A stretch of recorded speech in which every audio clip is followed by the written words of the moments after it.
Break, break, break. What is it that is breaking? Is it the heart of someone that is breaking? Or is it the breaking of the dawn? Or is it something that we all face once in a while? Whatever it has some serious theme in the poem Break, Break, Break by Alfred Tennyson. Today we're going to have the analysis and explanation of this poem.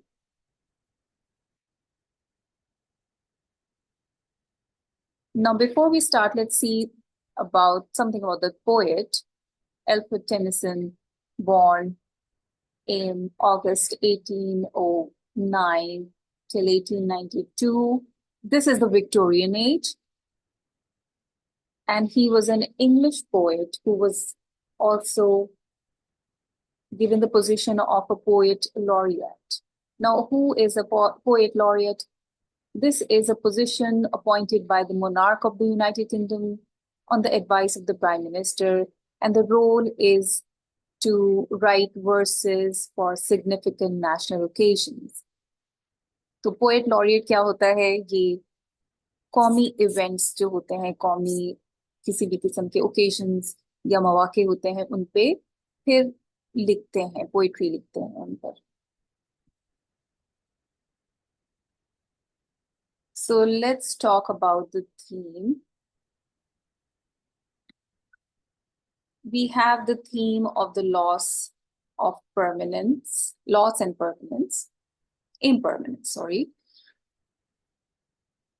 Memory and nostalgia. Then there is the theme of time and the theme of death.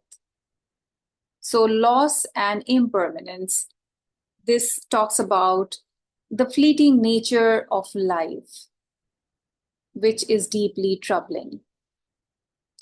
And as we'll discuss, this is an elegy. So the poet talks about the loss that he is facing. His friend has died, and this life is impermanent, temporary, and how he discusses the pain that he is feeling. जैसे आपको कहा जाता है ना कि इंसान खसारे में है, इंसान का खसारा है, क्योंकि वक्त जो है वो मुस्तकिल आगे बढ़े जा रहा है और इंसान जो है वो खसारा उठाता है. So he talks about that pain, उस पेन का वो जिक्र करता है. Memory and nostalgia is something you when you talk about the past, जो पहले जो वक्त गुजर चुका है, वो पोएट इमेजेस का इस्तेमाल करके, like he is talking about when about the boy who's playing, there's a lad who's singing, a regretful tone about young age, the time that is lost. तो वो मेमोरी का इस्तेमाल करता है जो कि इस थीम को, थीम ऑफ डेथ को और थीम ऑफ टाइम को और भी ज्यादा एग्रीवेट करता है और भी ज्यादा बढ़ाता है. थीम ऑफ टाइम क्या है? रेपिटेशन के वक्त जो है वो मुस्तकिल रोल ऑन कर रहा है, जो हम इमेज ऑफ द सी से देखेंगे कि उसकी जैसे लहरें वक्त जो है वो आती जाती हैं, उसी तरह वक्त भी जो है वो भी आगे बढ़ता जाता है. थीम ऑफ डेथ क्या है? Because he will be discussing about his friend, the loss of his friend, तो इसमें आपको सारे इमेजेस जो है वो डेथ को इंडिकेट करते हुए नजर आएंगे. Let's see now. This poem was composed in 1835. ये बैकग्राउंड है पोम का. Poet had experienced the loss of his friend, whose name was Arthur Hallam. This is why this poem is called an elegy. An elegy is a poem that has a serious reflection, especially one mourning the loss of someone who has died, जो गुजर चुका है, उसके बारे में deep regret करना, ये elegy है.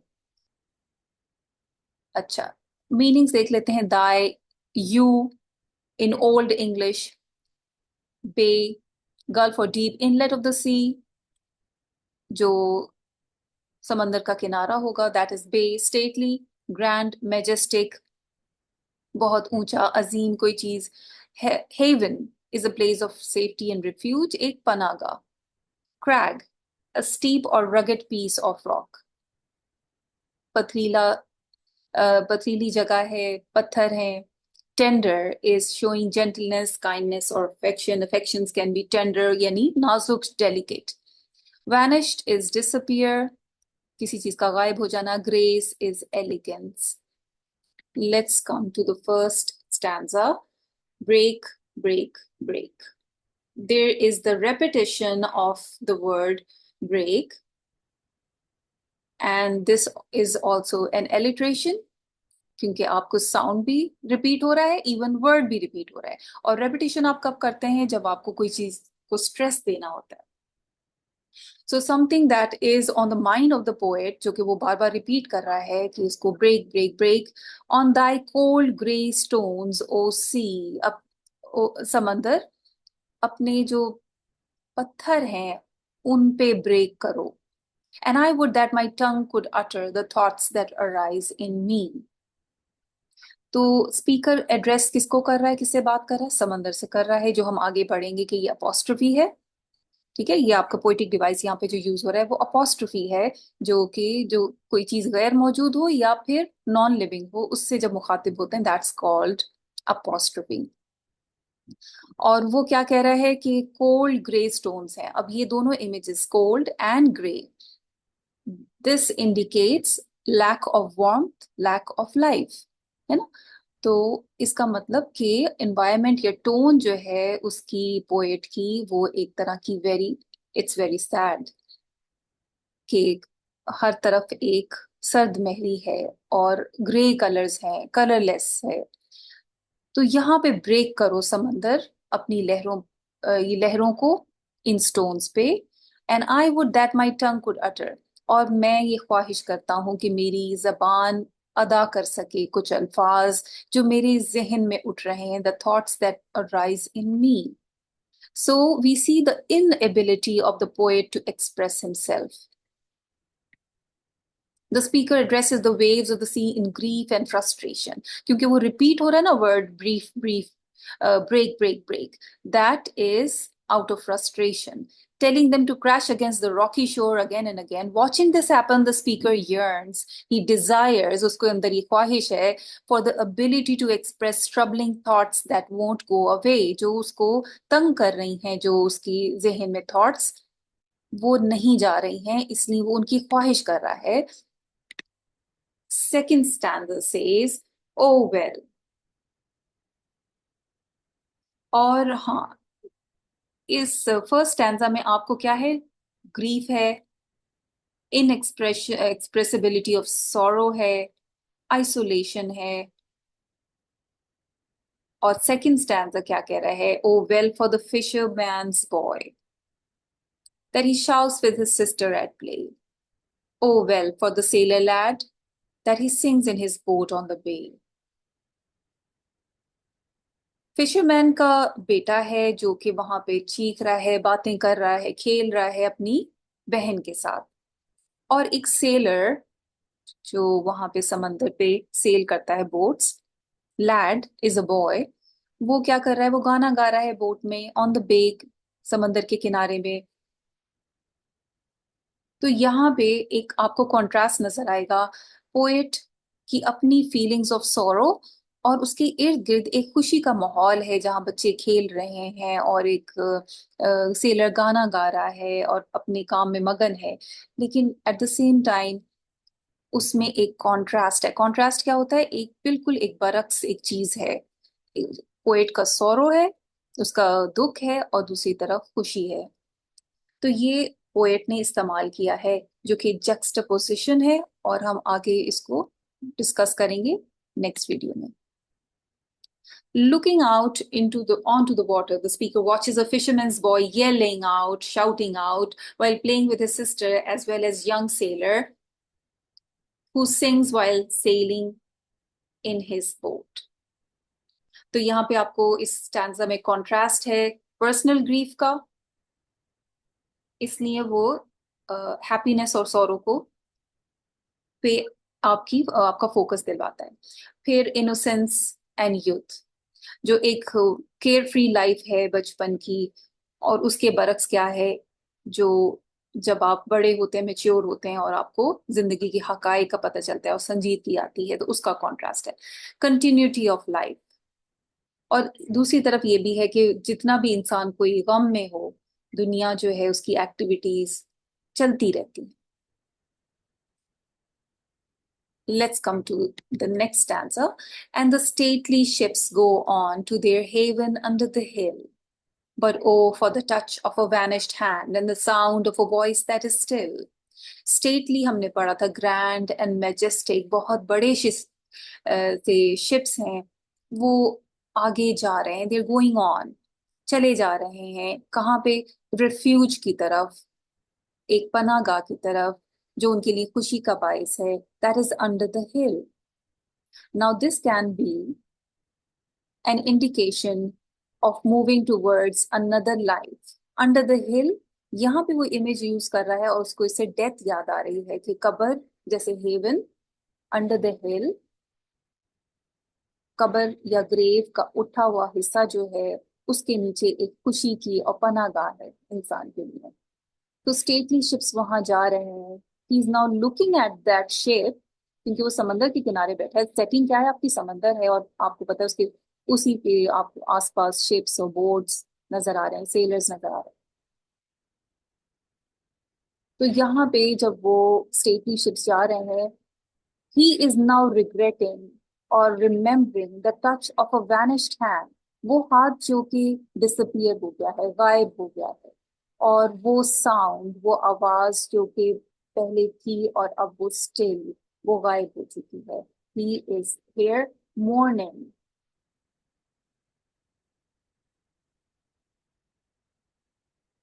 और ये दुख का इजहार कर रहा है यहाँ पे। There are also impressive boats sailing through the bay, and the speaker envisions them passing into the ideal, somewhat heavenly destination. But watching these ships doesn't distract the speaker. वो distract नहीं होता इन खुशी भरी चीजों को देख के, बल्कि उसको मेमोरी या याद आती है उस touching of the hand of an acquaintance, वो अजीज जिसका हाथ अब नहीं है, who no longer exists, whose voice has gone silent, जिसकी आवाज हमेशा के लिए बंद हो चुकी है। फोर्थ स्टैंजा अगेन, अब ये यहाँ देखिए रिपीट हो रही है वो वाली लाइन्स, ब्रेक ब्रेक ब्रेक, और जो रेपिटेशन होती है लाइंस की उसको हम रिफ्रेन कहते हैं, लेकिन ये रिफ्रेन होती है लास्ट टू लाइंस में ऑफ द स्टैंजा। यहाँ पे ये फर्स्ट लाइंस में आ रही है, so it's a repetition of the line, not in the conventional sense. वो रिफ्रेन का जो कन्वेंशनल ट्रेडिशनल स्टाइल है वो नहीं अपनाया गया, लेकिन यहाँ पे आप देखते हैं वो फ्रस्ट्रेशन अभी भी है। Break break break at the foot of thy crags O sea, जो पत्थर हैं उनके जो नीचे का बिलो द फुट, उसके पत्थरों पे फिर समंदर को कह रहा है कि ब्रेक करो। But the tender grace of a day that is dead, वहां पे उसने कहा था कि आई कुड अटर, जैसे it's like just breaking the silence, जो उससे कहा नहीं जा रहा वो कह पाए, तो वो उसको फ्रस्ट्रेशन में ब्रेक ब्रेक ब्रेक कह रहा है। यहाँ पे वो कह रहा है बट द टेंडर डे, अगर तुम ब्रेक कर भी दोगे, the tender grace of the day that is dead, जो वक्त था, जो दिन था, जो कि टेंडर डेलिकेट था, ग्रेस थी जिसमें, वो अब खत्म हो चुका है। And that will never come back again. So the speaker returns to the breaking of the waves on the craggy cliffs. The waves come again, hitting a wall of rock each time. But for him, there is no return of the dead, just the recurring pain of loss. अब यहाँ पे देखो, वो waves तो आ रही हैं समंदर पे मुस्तकिल, लेकिन यहाँ पे दूसरी तरफ स्टिलनेस है।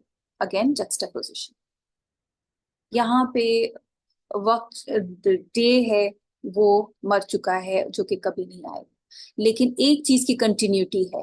दो चीजें दोनों सिमिलर यहाँ पे एक चीज में है, यहाँ कंटिन्यूटी ऑफ पेन है।